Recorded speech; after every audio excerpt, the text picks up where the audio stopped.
kesimpulannya, bagi kaum muslimin mau pemikiran ini dihubungkan dengan NKRI ataupun dengan HAM, bagi kita cukup bahwa pemikirannya adalah menyimpang, merusak Al-Quran dan merusak agama.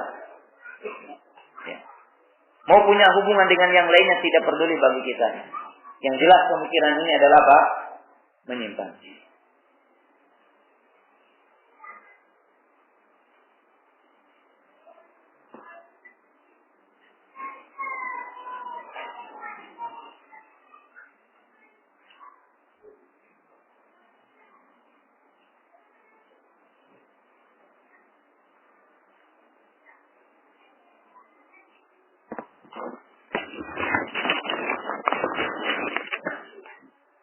Saya nonton dialog di TV swasta, yaitu dialog dengan anak bungsu Kartosuwiryo, bahwa Kartosuwiryo kemana-mana bawa ajimat, yaitu keris yang bertulisan La ilaha illallah, mohon penjelasan.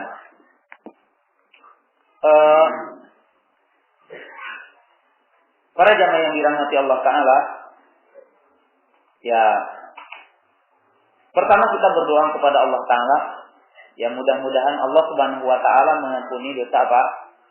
Beliau ini. Tetapi dari sisi ini, ya memang saya mendapatkan beberapa cerita ya, yang lebih mengarah mungkin kepada pemahaman Sufiyah, bahwa ya ada beberapa sekte sebenarnya Kartosuwiryo itu sampai bisa melihat sumsumnya, sumsum tulangnya. Jadi cerita-cerita semacam ini ya. Dan tentunya itu adalah mengarah kepada bagian apa? Kesyirikannya, dan hukumnya tidak apa? Tidak boleh. Hukumnya apa? Tidak boleh.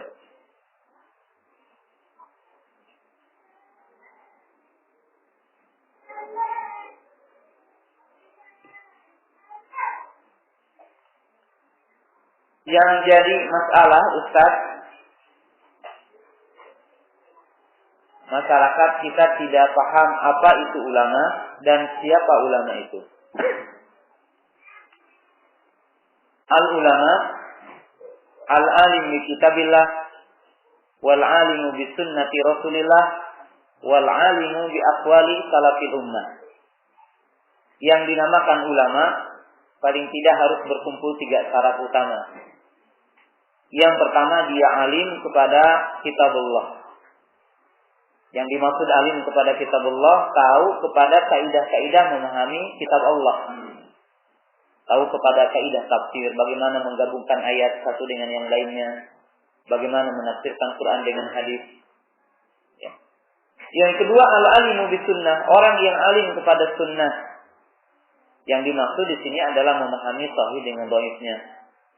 Memahami bagaimana mengumpulkan hadis-hadis Nabi SAW. Yang ketiga adalah memahami dan tahu kepada akwal para salaful ummah, akwal para sahabat, akwal para tabi'in, akwal para ulama yang 4. Sehingga agamanya tidak datang dari dirinya. Imam Ahmad mengungkapkan 2 ungkapan yang sangat agung. Qala yanbaghi liman hamala nafsahu ala qutya an yakuna aliman bi awjuhil Qur'ani, aliman bi dhahifi was sahihi, aliman bi sunani.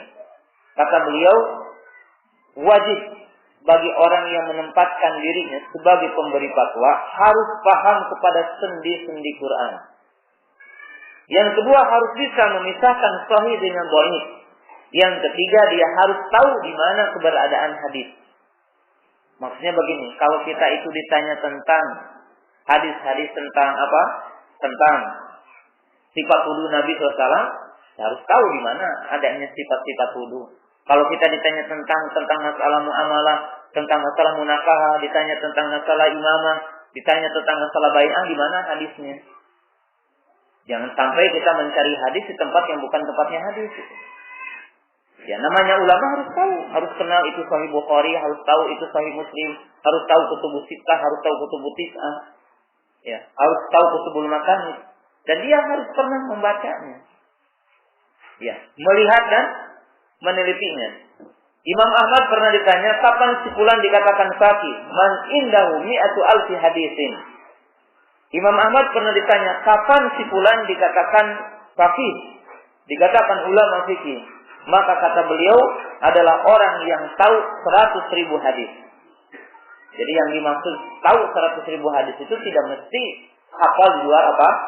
Di luar kepala. Tetapi dia tahu bahwa hadis ini ada dalam Sahih Imam Bukhari, berada dalam Sahih Muslim, berada dalam kitab Tirmidzi, berada dalam kitab Nasa'i. Dan dia tahu keberadaan hadis ini. Oleh sebab itu, seyogyanya ya bagi para thalabatul ilmi, ya para dai, ya paling tidak hafal pertama Arba'in Nawawiyah, Umdatul Ahkam, Bulughul Maram, Riyadhus Shalihin, ya. Ya antum kalau mau jadi dai, mau ceramah pakai apa? Kalau tidak tahu minimalnya Arba'in, tidak tahu Riyadhus Shalihin, akan menyebutkan tentang takwa pakai hadis apa coba? Akan menjelaskan tentang sabar pakai hadis apa? Pakai akal. Ya harus tahu tentang Riyadhus Shalihin, ayat-ayat sabar, hadis-hadis sabar, aqwal para ulama tentang sabar. Yang menurut harus ada apa? Harus ada hafalan. Walaupun mungkin sebagian kita tidak mesti hafal ya. Artinya paling tidak ini ayat sabar, penafsirannya seperti ini hadis tentang sabar, penafsirannya seperti ini. Lalu kita dari apa kita akan menjelaskan agama kalau kita tidak punya hafalan tentang agama ini? Wajib.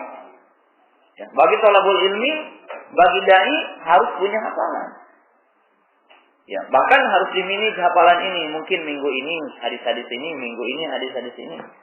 Dan harus kita apa? Menghafal. Tidak mungkin kita mempelajari agama dengan begitu saja.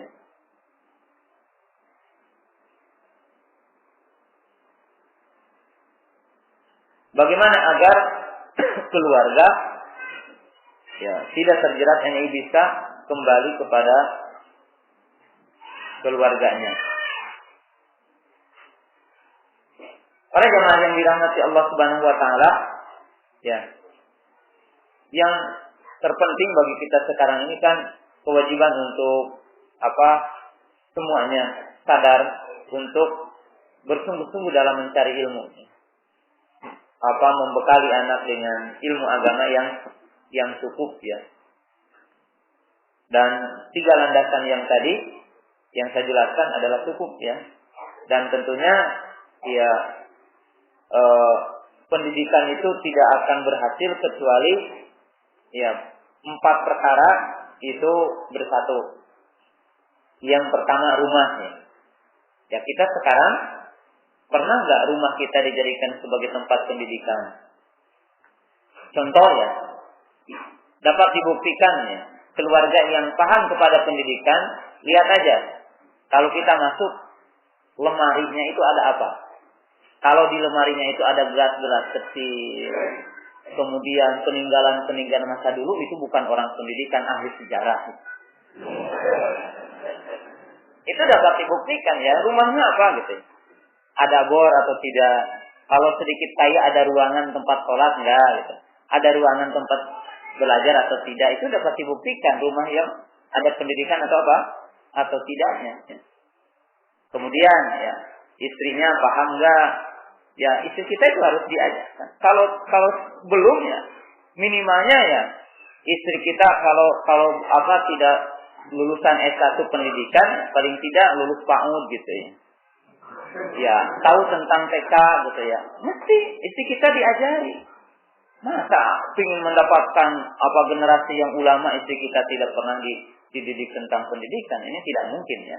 Pertama rumah. Yang kedua sekolah. Artinya sekolah kita sekolah yang mengarah terhadap agama. Yang ketiga lingkungan. Ya walaupun kita tahu lingkungan hari ini ya masih minim. Yang keempat adalah wasail al-ilmiah, media, ya televisinya, radionya, apa yang kita baca harus ada tentang pendidikan. Ya kita tahu majalah yang mana, barangkali koran yang mana, televisi yang mana yang mengajarkan aliran sesat, ada enggak? Enggak ada. Ya, pantas kalau anak-anak kita tidak tahu. Ya padahal ya kalau kita itu digambarkan budaya. Kenapa sih kalau kita mengajari anak kita maaf bu, pingin ke gunung, mesti ibu-ibu mengajarkan dua perkara ataupun para bapak mengajarkan dua perkara. Hati-hati nanti kalau tersesat, kalau habis makan, oh ada rumput-rumputan, daun-daunan, pohon-pohonan yang bisa dimakan. Kemudian setelah itu apa? Hati-hati ada daun-daun ataupun pohon-pohonan yang bisa kalau disentuh itu gatal. Itu menunjukkan bahwa dalam hidup kita ini harus menjelaskan hak, harus menjelaskan kebatilan. Kita itu akan ke gunung saja menjelaskan ini yang perlu diambil, ini yang perlu apa? Dihindari. Kenapa dalam beragama ini ngajarin yang benar saja, yang tidak benar tidak pernah dikasih tahu kepada anak kita?